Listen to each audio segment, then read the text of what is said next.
જિગ્નેશ મેવાણીના મતે દલિત વિરોધી જે માનસિકતા ધરાવે છે આઈએએસ નેહા કુમારી તેમને લઈને તેમણે એક નિર્ણય કર્યો હતો કે 6 તારીખે તેઓ એક રેલી યોજશે અને પછી જે નેહા કુમારી છે તેમને સસ્પેન્ડ કરવાની માંગણી કરશે, કલેક્ટર કચેરીનો ઘેરાવ કરશે, પરંતુ ક્યાંય જ અત્યારે એવું ના બન્યું કારણ કે તેમને મંજૂરી નહોતી આપવામાં આવી અને તેમ છતાં તેઓ વિરોધ કરવા માટે પહોંચી ગયા। પરંતુ તેમની સાથે એક દ્રશ્ય એ પણ જોયું કે જ્યાં નેહા કુમારી છે તેમને કોણ બચાવી રહ્યું છે, કારણ કે સવાલ અનેક થઈ રહ્યા હતા કે નેહા કુમારીએ માફી કેમ ન માંગી, કારણ કે માફી માંગવાની પણ વાત હતી અને કહેવામાં આવતું હતું કોંગ્રેસના નેતાઓ દ્વારા, આદિવાસી નેતાઓ દ્વારા કે નેહા કુમારીને એક નેતા છે તે બચાવી રહ્યા છે। હવે કોણ આ નેતા છે અને આજે ફરી એક વખત એ દ્રશ્ય આપણી સામે આવ્યા છે જે સ્પષ્ટ કરે છે કે નેહા કુમારીને કોઈક તો બચાવી રહ્યું છે। નમસ્કાર, નિર્ભય ન્યૂઝ સાથે હું છું રિદ્ધિ।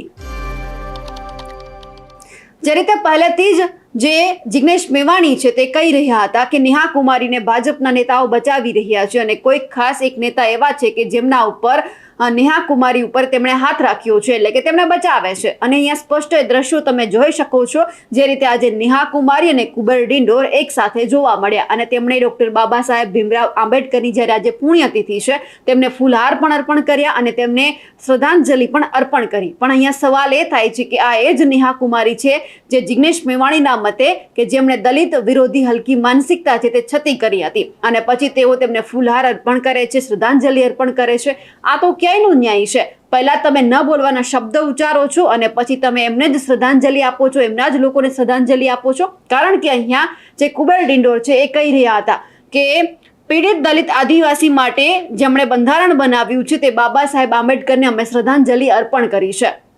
એટલે કુબેર ડિંડોર પણ સ્વીકારે છે કે દલિત સમાજ માટે બંધારણ અમલમાં આવ્યું હોય, કારણ કે તેઓ પોતાના મોઢેથી કહી રહ્યા છે આ વાત। અને જ્યારે ચૈતર વસાવા પાસેથી પણ આ જ વાત સાંભળી હતી ત્યારે પણ ચૈતર વસાવા એવું કહી રહ્યા હતા કે કુબેર ડિંડોર છે તે હવાતિયા મારી રહ્યા છે નેહા કુમારીને બચાવવા માટે। અને આજે તેઓ જ્યારે નેહા કુમારી અને કુબેર ડિંડોર એક સાથે જોવા મળ્યા, એક સાથે તેઓ કાર્યક્રમમાં ભાગ લીધો, બાબા સાહેબ આંબેડકરને પુષ્પાંજલિ અર્પણ કરી, શ્રદ્ધાંજલિ અર્પણ કરી, ત્યારે સ્પષ્ટ દેખાઈ રહ્યું હતું કે આખા મામલાની અંદર ક્યાંક જે આ મહીસાગરના કલેક્ટર નેહા કુમારી છે તેમને કુબેર ડિંડોર છે તે બચાવી રહ્યા છે। અને જ્યારે અત્યારે આ દિવસ ચાલી રહ્યો છે, મહાપરિનિર્વાણ દિવસ ચાલી રહ્યો છે, ત્યારે બાબા સાહેબ આંબેડકરને પુષ્પાંજલિ અર્પણ કરી કુબેર ડિંડોરે શું કહ્યું તે પણ સાંભળીએ। જી સર, સૌને મારા નમસ્કાર। આજે 6 ડિસેમ્બર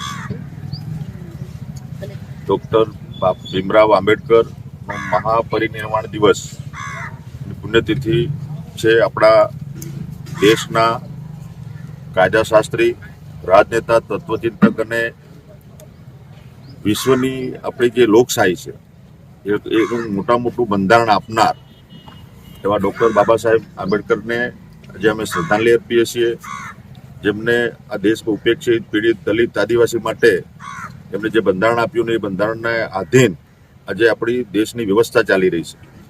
આજે એમનો મહાપરિનિર્વાણ દિવસ છે। આજે અમે સમરસતાના ભાવથી અમારા વહીવટી તંત્ર સાથે મળીને આજે આ મહાપરિનિર્વાણ દિવસ નિમિત્તે બાબા સાહેબ આંબેડકરને સાચા અર્થમાં શ્રદ્ધાંજલિ આપીએ છીએ અને એમને જે આપેલું આપણું સંવિધાન છે એ સંવિધાનનું આપણા દેશના પ્રધાનમંત્રી નરેન્દ્રભાઈ મોદી સાહેબ જે દેશના પ્રધાનમંત્રી બન્યા પછી સાચા અર્થમાં સંવિધાનનું જમીની હકીકત પર એનું ઇમ્પ્લિમેન્ટ થાય એના માટેના પણ પ્રયાસો થઈ રહ્યા છે।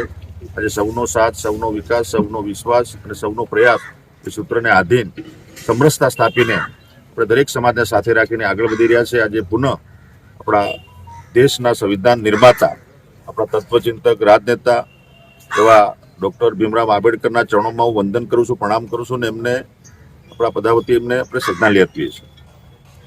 કુબેર ડિંડોરને કહેવાનું છે કે તમારા જ આ કલેક્ટર છે જે દલિત સમાજને લઈને ન બોલવાના શબ્દ બોલ્યા હતા, માફી માંગવાની વાત આવી તો માફી પણ નથી માંગવામાં આવી અને ક્યાંક એવું લાગ્યું કે તેમને પોતાનો અહમ વચ્ચે આવતો હોય। પરંતુ સવાલ એ થઈ રહ્યા હતા કે તમે જે દિવસની અત્યારે ઉજવણી કરી રહ્યા છો અને જે લોકો ઉજવણી કરવા માટે જઈ રહ્યા હતા તેમને તમે બંધક બનાવો છો, તેમને તમે ધરપકડ કરો છો, ક્યાંક નેતાઓને ભૂગર્ભમાં ઉતરી જવું પડે છે અને જે શબ્દો નથી બોલવાના તેવા જેમણે બોલ્યા છે એ નેહા કુમારીને તમે બચાવો છો અને પછી તમે એમની સાથે જ રહીને આ બધા જ કાર્યક્રમમાં હાજર થાઓ છો।